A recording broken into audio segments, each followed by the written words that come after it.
America कुदरती आफात की लपेट में, एक के बाद एक मुसीबत। बर्फानी तूफान के बाद अब शदीद जलजले के झटके।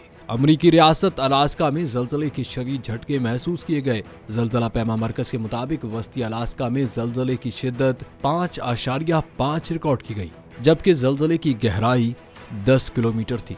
वस्ती अलास्का में जलजले के शदीद झटकों के बायस खौफ व हिरास फैल गया और लोग खौफजदा होकर घरों से बाहर निकल आए। ताहम जलजले के बायस किसी भी किस्म के नुकसान की कोई इत्तला मौसूल नहीं हुई, जबकि जलजले के आफ्टर शॉक्स आने का भी इम्कान जाहिर किया जा रहा है।